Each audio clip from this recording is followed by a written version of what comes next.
Hello marketer and welcome to another episode of Lean Mean Marketing Teams. Today I have another amazing guest for you, Louise Eyres. Louise is Head of Marketing and a member of Vanguard Australia's executive team.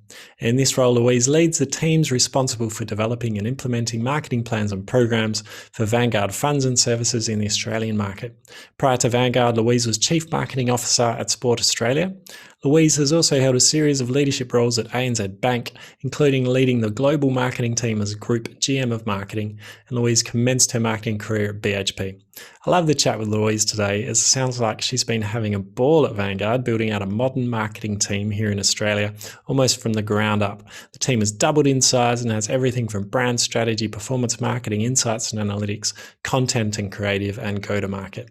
We dive deep into how Louise went about designing the structure, how she ensured that the team was aligned to the org strategy, and how Louise built on the knowledge from her counterparts in the rest of the world. Louise also talks about the journey she's been on with the team to become truly customer-focused and insight-led, how they're piloting agile marketing, and the continual evolution of the team.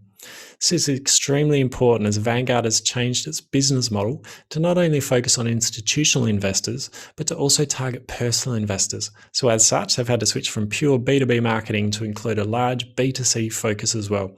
And you'll learn how the new structure has enabled this transition. Two other big topics we explore are the leadership insights and lessons that Louise has gained throughout her career, with some great metaphors and mindsets for CMOs to consider.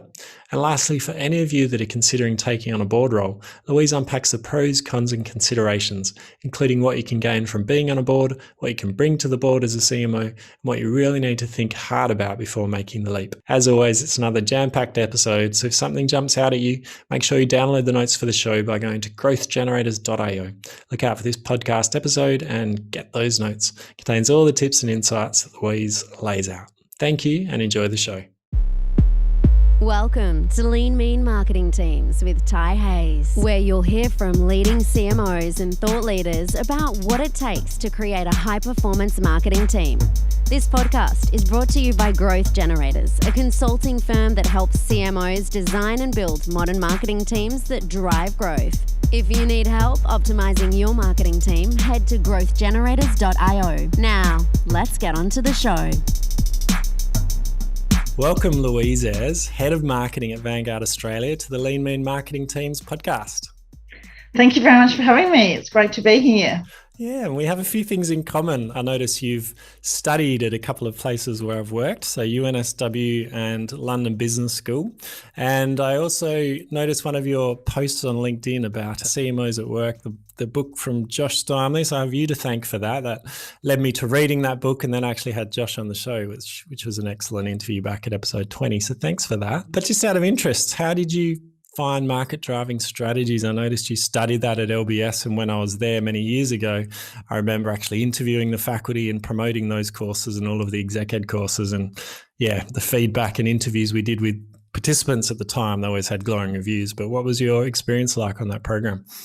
Yeah, that was fantastic and great to have those connections. And I think that's an element probably that underlines my approach to being a CMO has always been about that curiosity of markets, other industries and sectors. And whilst it feels like a lifetime ago, having that chance to actually be in the lecture theatre in London with people from all different industries, all different nationalities. And it really was a United Nations of people, not necessarily CMOs, but looking at launching into new industries and markets. So I think just having that diversity of perspectives, and I was the only Australian in the room. There was someone from New Zealand.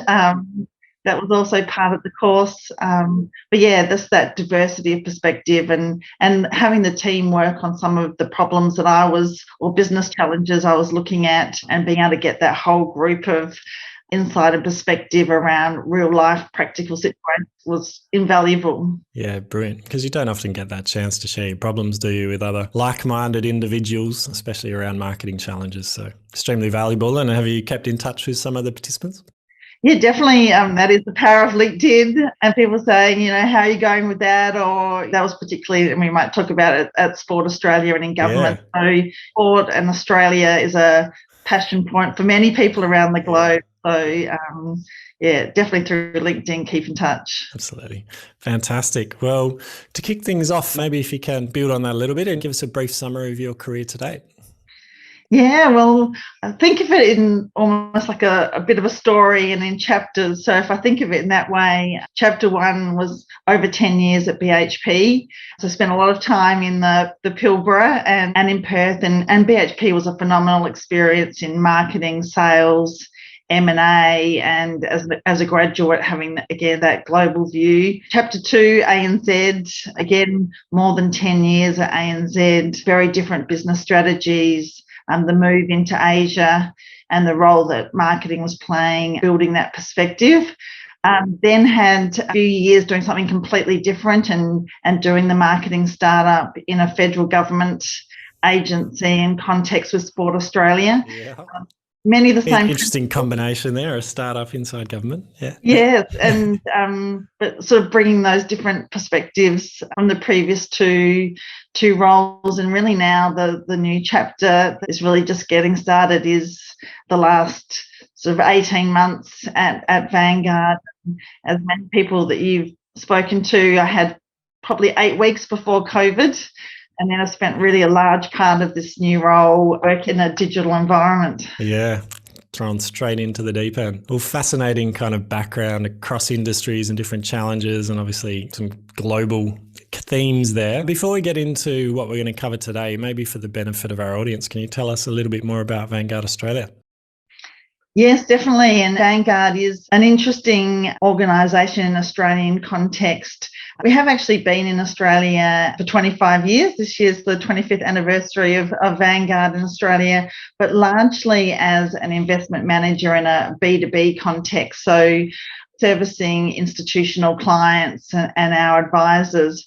But actually the parent organisation, we're US headquartered, founded by Jack Bogle. So we have a real founders mentality as an organisation. In the US, we're owned by our clients.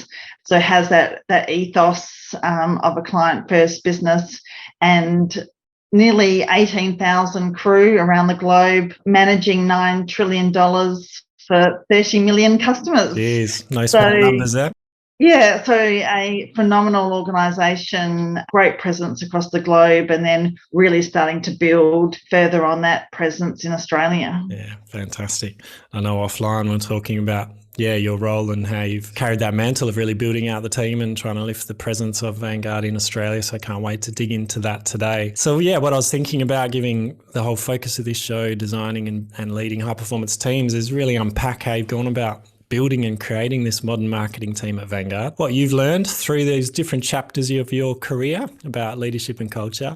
And I also noticed on LinkedIn that you've got quite an impressive board career and portfolio over 10 years, started with some industry associations. And I think, board roles and careers is something that CMOs often think about. Some of them may be dabbling in, but would really love to get your insights and experiences to some of the pros, cons and considerations of taking on a non-exec board role as well. How does that sound?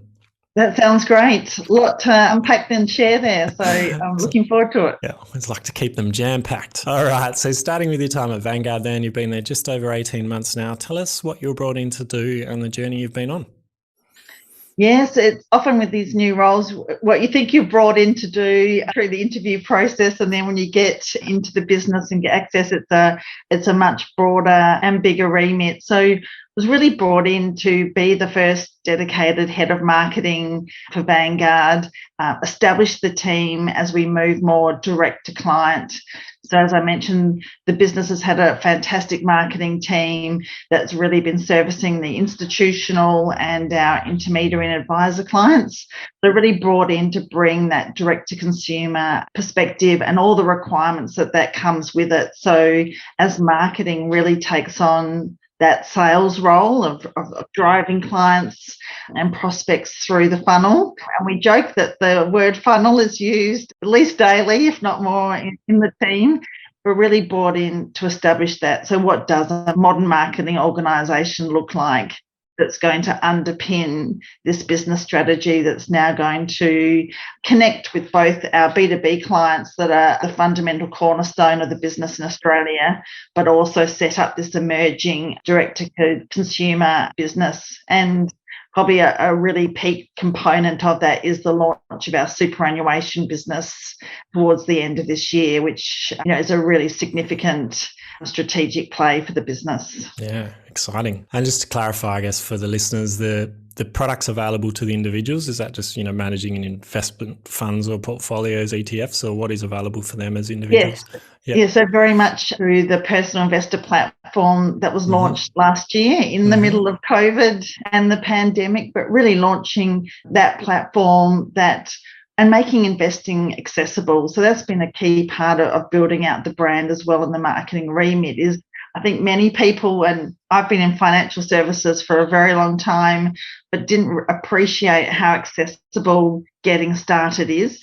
And so that sense of, for $500, you can get started in buying ETFs, as you say, and it's not as big a barrier to get started. So that's a key part of our marketing mission, is how to showcase, share and educate the accessibility of getting started in investing. Fantastic. And just to explain what an ETF is, so exchange traded fund, but let's educate while we're here. What does that mean exactly? Yes, it means that you can really buy a basket of shares and be a part of the share market mix without having to do individual stocks. So, a couple of our leading products is an Australian index or stock market portfolio. So you can buy that basket. You could buy a basket of ethically conscious shares. But again, it just takes the complexity out of getting started, because that portfolio is already established for you. Yeah. Fantastic. Big challenges afoot. So trying to change it to more consumer focused. Obviously got superannuation coming, the understanding of the customer, the digital capability. So how did you go about designing the new team, and what does that team look like now? Yeah. So spent a fair bit of time looking, listening and learning from my colleagues, particularly around the business strategy. So I think in each chapter, as I went through, it's really understanding what's the organisation trying to achieve, and looking at the business strategy, our business metrics, what's important to the organisation in an Australian context. Then we're part of the international division. So what are my targets back into national group and then into global? Also spent a lot of time with my more established global marketing leadership team peers. So, my colleague that looks after UK, Europe, another that looks after the Americas, and also the US team, what's worked for them, where have they learnt, and how can we partner with them in an Australian context if they're a couple of years ahead in their marketing and digital journeys. And I've also been fortunate that the global CMO was the former CEO of the Australian business. So he has context of our market and what we're trying to achieve, as well as then now playing the global CMO. So really understanding that business strategy and then bringing it down to, well, what does that look like for the Australian business, and setting up a combination, and we can talk through enterprise centres of excellence. So where are those skills in marketing that you now need for across the business? And that's where we're looking at insights and analytics, performance marketing, brand, customer experience, and then some dedicated teams that are our go-to-market teams that are aligned to particular business lines. So, and that's really taking a model that our US business has been rolling out for a couple of years. Yeah. Which makes sense. It's kind of like the hub and spoke to a degree, and you have your centers of excellence, or your hub, and then your spokes, which are usually those product marketing experts that really deeply understand the product, the customers, and they rely on the central resources for things, but they bring that knowledge and insight back to the team.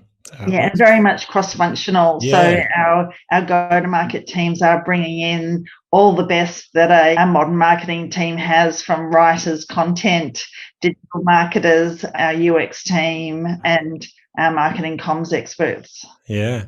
So how big has the team grown to over the time that you've been here? Yeah, so we've basically more than doubled in size as the business is expanding, and really bringing in new talent, it feels like almost every week, into the team. So it has been a doubling over the last 12 months, and then really open to the fact that really it's going to be a regular basis of stepping back and saying, well, what are the next lot of capabilities we need? Marketing teams now, it really is every 12 months, depending on the strategy and what's changed. And we spent 2 hours on it yesterday at my leadership team, and we're barely 12 months old as a group, but saying, okay, what does 2022 look like? Yeah. And how do we start planning for that now? Yeah. It's so important. I think a few years ago, your structure would be, I think I've said it before, but a bit like cement. It'd stay and it'd relatively keep the same shape. But now with the world changing so quickly, the market changing so quickly, it really needs to be Play-Doh. And it really needs to align to that strategy. And you've got to constantly be looking at what are the market forces, where are we performing well, where are we lagging, what's working in the team, what isn't, and how do we either uplift capability, and even what do we stop doing? What are we doing that just isn't working that we need to either... And the stop doing is the really hard part. Isn't it? That's the part that, and we really do call ourselves out on that, because it's like, what are we going to stop doing? Either completely, is there a frequency or a cadence that needs to change, either to come back or to speed up? And as you say, it is something that I think that Play-Doh is definitely the analogy. And where are there synergies? And I think also looking back that previously in that cement analogy, it was all done from our perspective. And so an internal view and how do I want my structure? But now we're saying, actually, how are we landing in market and what's the customer's view of what we look like? And actually that unpacks some really interesting things. So let's dig into that then. I'm really keen to know, how are you getting those insights? Is that in your insights and analytics team? Is that where that customer research is kind of living, and what does that team look like? Or is it in the product go-to-market teams? How are you bringing in those customer insights? Yeah, very much a combination of all those, and we're building out a voice of client program. So I think looking at a really holistic, from qual, from quant, from our product teams, from the sales teams, and actually bringing it together into a formalised program of insights that are shared from the executive team down and from the bottom up, and looking at it through the client lens. So then we can start to see, almost being agnostic of our internal structure. So, the business may be made up of X number of business lines and divisions, but actually from the client point of view, we're one Vanguard. We're one experience, and so how do we ensure that we show up in market in that way, and getting that expectation of the clients coming back. So there's an expectation now of synergies, of actually saying, well, is there a bundle offer? Is there a package? And actually not trying to not let our organisational structure show when it comes to market. So have you done quite a lot of work then on your segmentation and your customer journeys for your different segments? Yes, and the customer journeys and segmentation across the business has been a really critical component, and looking for what unites us rather than across the business lines, rather than what makes us different. And again, that's been a foundation piece for developing our offers, and it will keep being refined. We're in market now with a large piece of quant research, and we'll be taking that in, reshaping, and to your Play-Doh analogy, just keep refining and keep getting sharper on what our clients need from us. Yeah. And I think it's a typical evolution that you have a hub and spoke model, and it might be organised in the spoke around business lines. But as you build that deeper customer understanding, you have the segmentation and the journey, it moves closer and closer to be more aligned around the customer, right? And letting that drive the decision making, drive the funding, looking at those areas of opportunity where you can cross-sell and promote and bundle things, but it's that customer perspective first and foremost, with the product supporting that. Yes, and I think that makes it more interesting for those in the marketing team. Yeah. I think of the crew that I have now, and we've brought on a vast majority, even in the 12-month journey of our team, their roles are evolving and expanding as we're unlocking those synergies. So actually being in the marketing function, you are in that 360-degree centre of the organisation. You're partnering with every aspect of the business. Yep. And it makes the marketing roles more energising and exciting. Absolutely. When the mission becomes more customer-centric than product-centric, it leads to a better purpose. You're serving your customers in a better way to help solve their pain points and problems and deliver these initiatives, which is a bit more meaningful, I think, as a marketer than just hitting these financial targets, whatever it might be. Yeah, and that's been one of the beauties of being in a founder-originated organisation like Vanguard, and as I said, our US business being owned by our clients. Everything is in the interest of our clients. There aren't other stakeholders or parties that come before the client. Yeah, fantastic. So let's dig even deeper then. So what kind of new teams have you brought in, or what capabilities have you really been strengthening as you've gone about the last 18 months? Yeah, so it really is probably across the board, and that's really a sense of the doubling of the team and bringing in the direct-to-client or the consumer-based marketing skills, but from different industries and different categories. So I think that's something I'm certainly seeing evolve in our marketing leadership, is that, previously it might have been in financial services that you had to be a financial services marketer, but we're bringing in talent from FMCG, from other service providers, because they know how to connect with the client that we're looking to connect with. So built out the performance marketing team that's leading a global rollout of our MarTech capabilities from a whole of business perspective. The insights and analytics, as we talked about, and bringing that voice of client, looking at our even data visualization and data engagement across the business. User experience and our client experience team certainly been a big one, and looking at across all the business lines, making sure we've got that design capability that's really leading and shaping brand.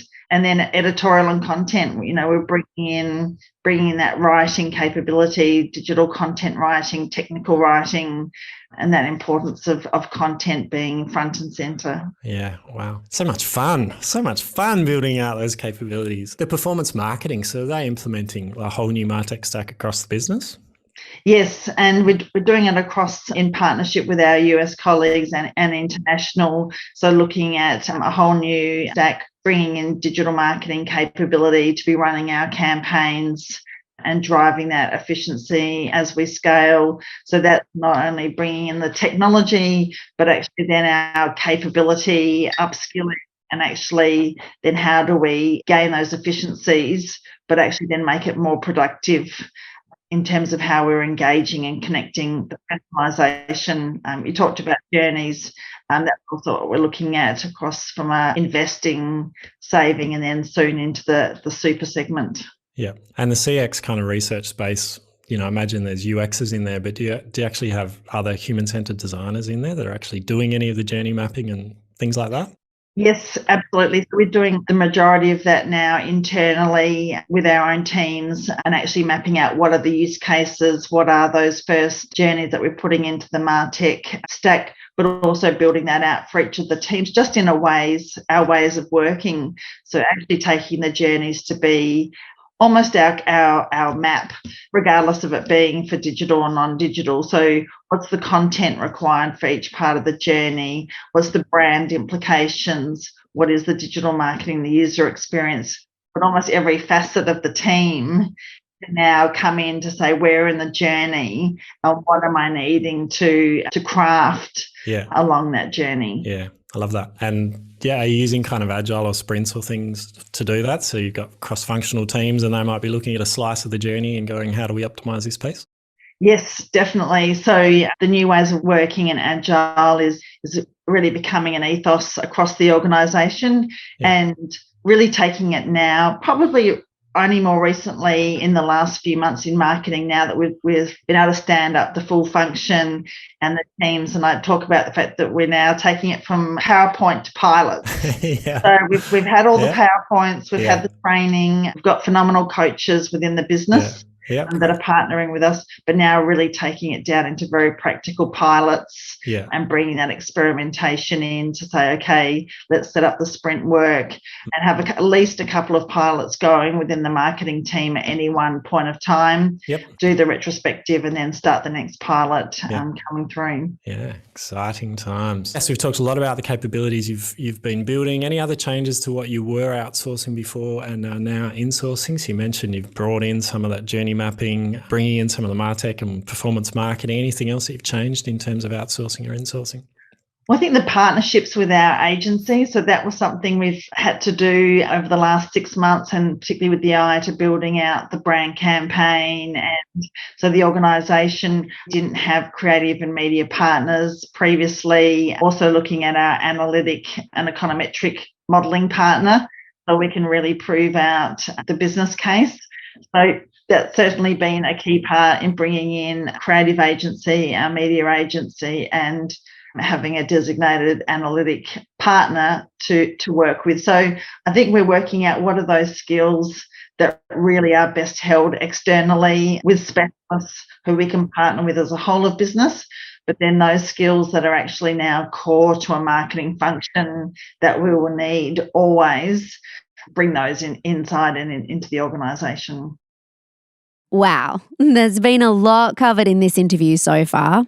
As a marketing leader, we know you like to spend more time taking action and less time taking notes. So we've got you covered. We packaged up all the tips, strategies, and resources from each episode into some beautifully crafted notes just for you. Not ugly AI-generated transcripts, but real notes taken by a real person on our team. To grab the notes, head on over to growthgenerators.io, look out for this podcast episode and download the notes. But be quick, they're only live for a few weeks after the episode airs. Now, back to the show.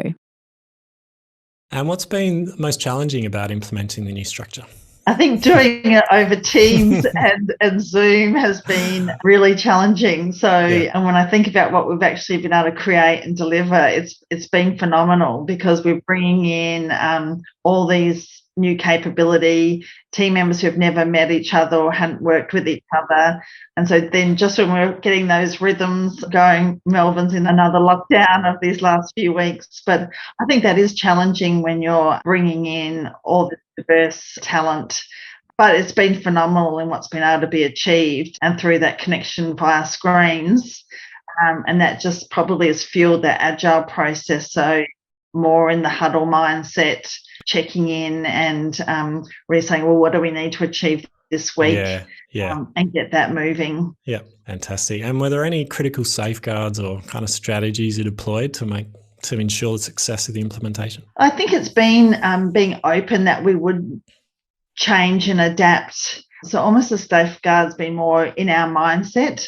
So saying, actually, this is not something that we're going to be fixed in its rigid format to, but actually saying, let's test, let's adapt, let's get feedback from the organisation, from our business partners, and then make that next step and that next iteration. So I think it's actually been taking an evolutionary rather than a revolutionary approach is probably the key safeguard and the one that we'll put in place and keep going always. And it's a really important one. We're going to get to culture soon, but that growth mindset and the team knowing it's flexible and malleable and we need to adjust and pivot. And that's where agile comes in so well because that's built into the principles and the values. But I imagine that plays through to your hiring. Whoever you're hiring has to have that growth mindset. They need to be willing to change, adapt, work cross-functionally, serve the customer, not be fixed in what they're doing. Yeah, and there's definitely those peaks and troughs, so as you say, when we're working through journeys, and we've got one very mature business that's still looking at phenomenal growth objectives. We've got the personal investor that launched last year. It's startup, but really getting ready to scale. And then we've got a superannuation business being built, but is yet to launch. So, and then we've got some other programs waiting in the wings. So I do feel that sometimes it's like air traffic control and you're waiting for one to go and the next one to land. So you do have to be malleable when each part of the business is at its own, or each part of the portfolio is at its own stage of growth. Yeah. And what's been working really well then in the new model? What are you most proud of? I think it is that connection, and to say how through being focused on our client and focused on our objectives. So we've got very clear sets of targets and goals for this year that are quantitative. And so we know what we're aiming for, but then that allows the creativity of the team to flourish, to be empowered to make those decisions. So to say, actually, I think we need to invest over here will give us the best chance to achieve that goal by the end of the year. So I think having those strong targets, but then be flexible in how we go about achieving that has allowed team members to to be creative and to be empowered and to say, really, I've got this for my cross-functional team or my centre of excellence, and I'm empowered to deliver on that. Yeah. And have you used OKRs or any of those kind of cascading objectives? So you mentioned at the beginning that real importance of looking at the company objectives and, what the business is trying to achieve. How have you then laddered that down into OKRs for the team? And can you give us, without, revealing any inside information, but a broad overview of what some of those OKRs might be? The latter part of that question may be challenging, but the first part, and the OKRs as a framework, is one that Vanguard's adopted globally. So then I can, as head of marketing, see what the marketing team's OKRs, how they ladder into Australia, how they ladder in international, and how that ladders in to the group. So there's a very strong sense of alignment through that. And some of the themes are around our brand connection and brand strategy. So I can see what we're doing here is contributing to building the Vanguard brand globally. Also with those parts of our business that are also globally aligned, like our intermediary or advisory business, you can see the goals and the targets that we're creating and delivering here in Australia, how they ladder up into the organisation more broadly. So we have those for an annual, but also a slightly longer term view. So we can also see our near term goals, but actually what's also on the horizon a few years out that we're aiming for. Awesome. Exciting. Okay. Well, we might switch gears then and go into a leadership and culture piece. So how would you describe the culture in the team? I think our culture is one, and it always ends up sort of being around C's, but I think it's a sense of being highly connected. And because I do think that as a team, we are the partners of the business. And so I think the culture is one of connectedness and collaboration, because whether we're partnering in with finance to look at the targets, how's the revenue, what's the cash flow looking like, we're partnering with IT, technology is a phenomenal partner, and then the business lines. So I think it is a culture of being collaborative, being connected, and still that sense of curiosity. So we're connected into our colleagues in the US and into other markets. And as marketing teams, we're always looking at what are other markets doing, how's it been achieved, what's been successful, and bringing that through into this market. Yeah, so important, especially when you've got an established organisation that has been successful in other markets. You don't need to recreate the wheel. Let's use those connections and those learnings and build on them and localise them. Great starting point. Don't have to start from scratch. And what have you been doing to help create this culture of, growth mindset, continuous improvement, customer first? Any kind of practices or initiatives you've put in place to build that? Yes, well, I think even that sense of the learnings, we set aside close to half a day a week, which we call our learning time, for all of the marketing team to use, meeting free. And we'll put ideas in from a learning collaboration. We've implemented something which we call TED Club. So we'll share TED Club or TED Talk links, and then everyone comes together over Zoom and, talks about, well, what have you learned? What have you heard coming through that? And use that time when we were doing our agile training during that time, sharing about the pilot. So I think that sense of having a culture that's showing that curiosity and that learning is valued and is put as a priority, but also that we share and learn together.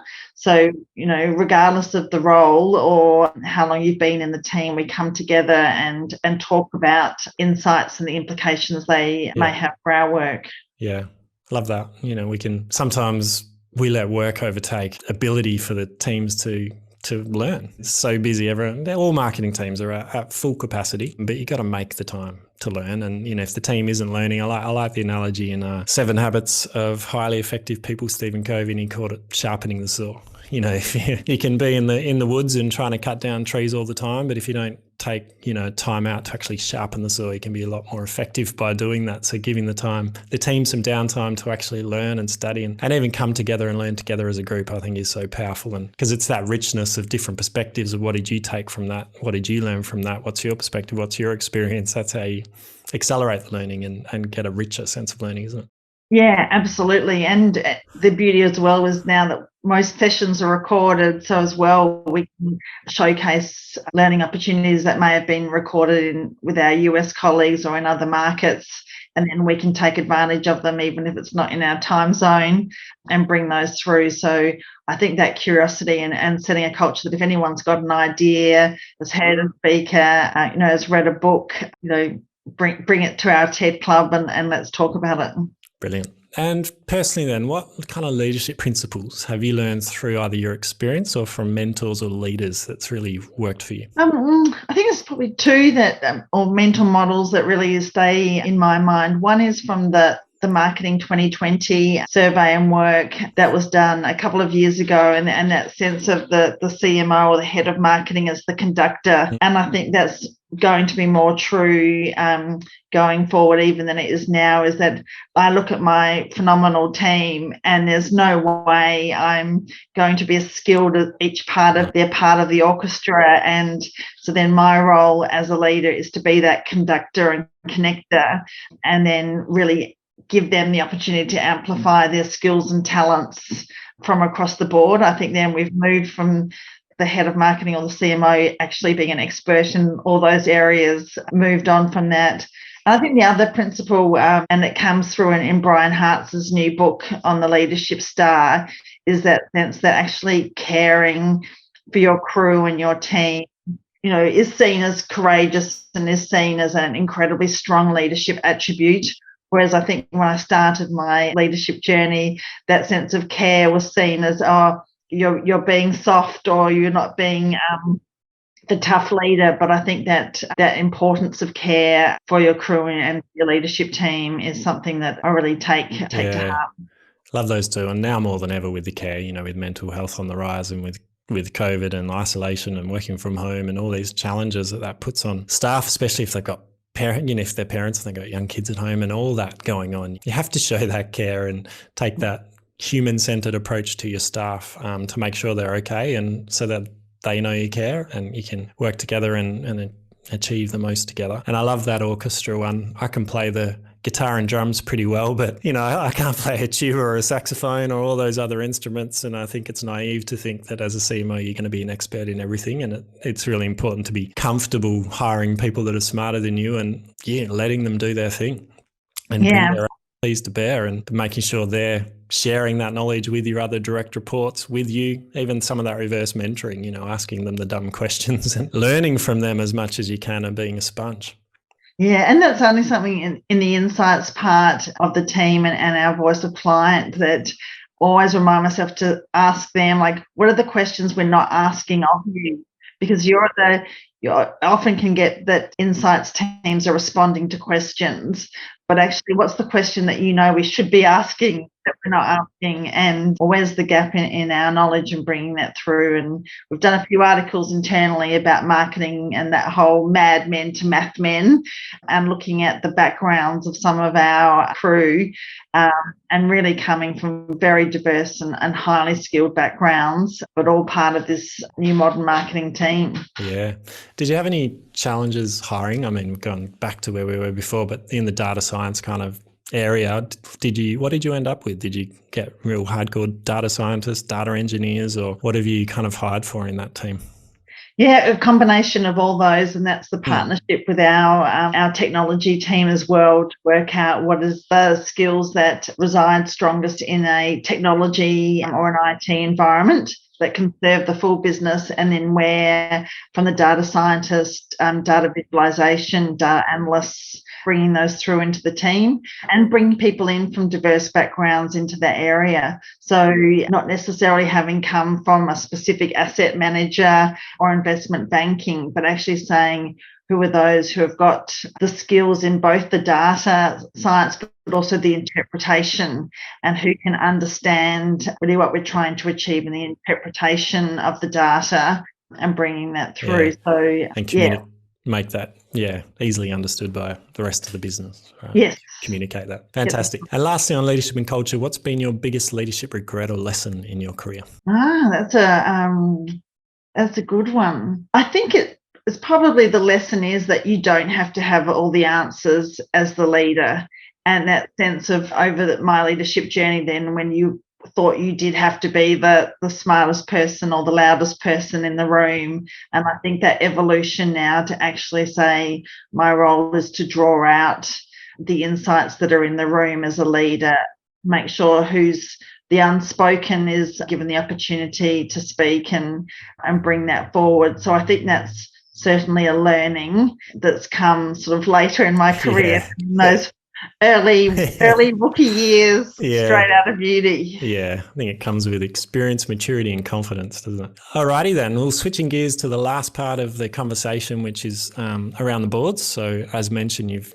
10 years on different board roles. To start with, what kind of piqued your interest in joining a board in addition to your head of marketing roles? Well, I think the first boards that I was involved in were industry boards, as we mentioned. So they were boards that I had a connection with as either the brand or the brand leader. So it was a chance to really contribute back to the industry that I'm passionate about, to connect with other leaders, work with across the board more from an industry perspective. So I think it started at that industry level and then certainly evolved into boards, then into other categories, other sectors, and both ASIC and not-for-profit regulated boards. And what steps then did you follow to land your first board position? They've all largely been through networks. So I think people say, if you're open to being on a board and let people in your networks know that you are interested and passionate. So most of it's either been directed or tapped on the shoulder for something. So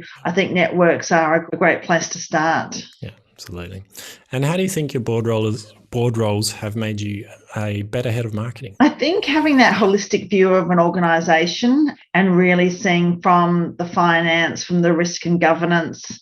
And I think that's one of the elements that I would say is, don't underestimate the accountability from a governance point of view when going into a board position, because the governance side is critical now, and it does take a lot of time to ensure that from risk, legal, compliance, all those dimensions are measured. But I think it does give you that full view of the organisation and the complexity, and also then that dynamic between setting the strategy and agreeing it and executing it. So having that dimension of the role of the executive team to execute and deliver the strategy, but the role of the board to ensure that the strategic framework is the right one and the direction is there. Yeah. Absolutely. I think you've done GARCD course, as have I, and that was a real eye-opener. I haven't taken any board roles, but just the exposure and the liability that you have on a board is quite huge, and understanding what that risk is, and the fact that it is all around that governance and making sure nothing goes wrong. And if things do and you haven't done your job as a board, then there's some quite large penalties and even prison time if it's worst case scenario. So you need to take some of these roles very seriously, don't you? Yes, and I think now even more so then making sure that you've got the time, and that's certainly been one of the challenges for myself now in a much bigger and a global context executive role, is you really do have to make sure you've got the time to do the work required. And I think originally some of the industry boards, it really was the board meeting, and so the preparation. But as you move into more complex board roles, you will be on a number of subcommittees as well as the board, and so that's really trebling the time commitment and the level of detail you need to be across. So I think also for anyone thinking of it, make sure you really got the time and the commitment to do it to the fullest extent. Yeah, absolutely. And what do you think the boards have gained by having a CMO on the board? I can only talk to my experience, but actually having that external point of view. Certainly been a number of occasions where I've been in board meetings and we're well into the meeting and we're still very much internally focused. So saying, well, where's the client point of view in this discussion? Where's the market point of view? So I think having the CMO as part of the skills matrix and the evaluation does enable a board to check between the internal components that have to be addressed, the crew, the culture, but then also looking at, are we as connected to the market and our customers as we need to be as a board? Yeah, huge value. And any other advice for CMOs considering taking a board role? Well, I think for my journey, it's making sure that, I said, you've got the time, have you got the passion for the organisation, its vision, what it's trying to achieve, and then also making sure the culture fit is right for you. And the culture fit as a director is just as much as it is for an executive team member. So is the culture of the organisation, the other directors, because you come in contact with each other maybe only a few hours a month. So, but you're having to form such strong connections in terms of guiding an organisation. So I think really do the culture due diligence as much as the strategic components. Yeah.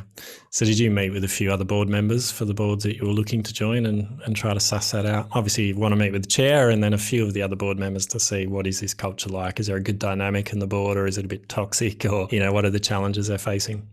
Exactly, and then finding out, particularly if there have been referrals or relationships, so the person that's connected you in, what do you know about them, what's the style of the board, what's their appetite to your contribution, and also making sure that you're coming in with the right skills matrix that they need, because the reason of bringing a CMO onto a board can be as diverse as trying to bring a client-centred perspective, or it could simply be that they want the brand and advertising person. So also understanding what is my role and what is the skills that you think I will bring to the board. Yeah. And what have you found most challenging and rewarding about your board roles? The challenging component, I would say now, is the accountability, and to say the depth of information, the responsibility is only getting greater, particularly in financial services boards, when you may be regulated across a number of different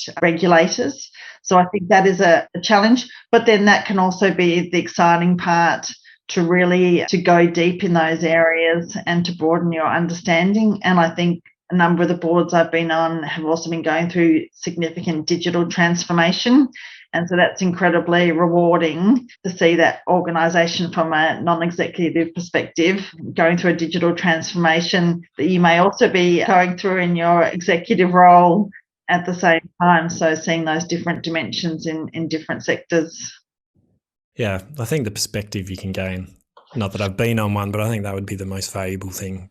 As a CMO, you're sometimes on the balcony looking at the dance floor, and in the board, you're probably in the helicopter, looking down at the balcony. Down the dance floor, yeah. Yeah. Okay, well, we are now ready for our Fast Five. Are you ready? Okay, I'm ready. I've had a coffee. I'm good. Okay.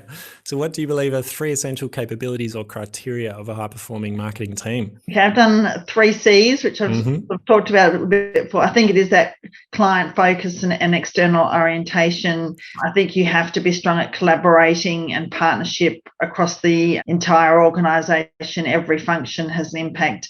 And curiosity, curious about other sectors, other geographies, and keep that curiosity going. Yep. Love that. And how would you describe your team's culture in one word? Connected. Connected. Good. And what is one metric you've successfully used to track and measure team performance?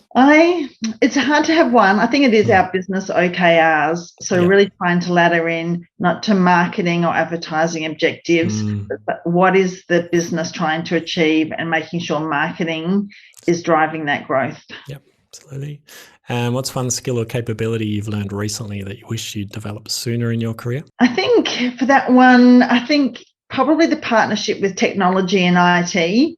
I think I'd had strong partnerships across finance, legal, but really it's been in the last 5 years that partnership with the CIO and the technology team has come to the fore, and I wish I had have done that earlier. Yeah. Absolutely critical. And what book or books have you read that you found yourself recommending to others, or you think our audience would gain value from? I've mentioned Brian Hartz's Leadership Star. So I think that is a great book. It's got lots of really practical tips and advice for leaders, and so I gained a lot from that. I'm just looking over at my desk here because I've got a few on here. I do enjoy reading it. Just reading Team of Teams. So the General McChrystal book, particularly as we look at agile, as we look at then how do we set marketing up into those smaller teams. Satya Nadella's Hit Refresh.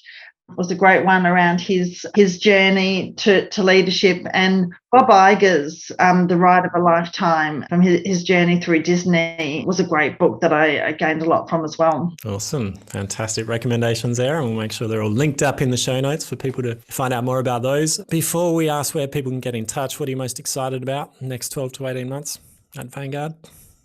I think I'm excited as to the impact that Vanguard can make once more Australians know about us and know what we can offer. Financial, you've talked about mental health, but being financially secure, financially literate and confident is so important. Really excited about the role that Vanguard can play in that. Amazing. And where can people go to get in touch with you or to learn more about Vanguard Australia? Well, certainly from our Vanguard website of vanguard.com.au, but also then absolutely can connect with me through LinkedIn. Yeah. Well, thank you so much, Louise, today. You've shared a ton of insights. Really loved learning about how you've built out your modern marketing team with all those capabilities and the journey you've been on in doubling that team and seeing some great results. Yeah, it sounds like so much fun with the CX and the performance marketing and the insights. Yeah, love that. And sharing your leadership and culture kind of lessons and insights, that kind of growth mindset really struck a chord with me. And I love the orchestra definition or illustration that you gave. And lastly, the pros, cons and considerations of a board and taking on that role and what you really need to consider. So I think you've shared a lot that our audience will gain value from. So once again, thank you for your time. My pleasure. Thanks for having me. You've been listening to Lean Mean Marketing Teams with Ty Hayes. If you love the show, please remember to hit subscribe so that you can discover more tips and strategies to build a high-performance marketing team. And if you're feeling generous, please tell someone about the show who you think would benefit. We're on a mission to help CMOs build their dream team and enable marketers to do their best work. And we appreciate your help in spreading the word.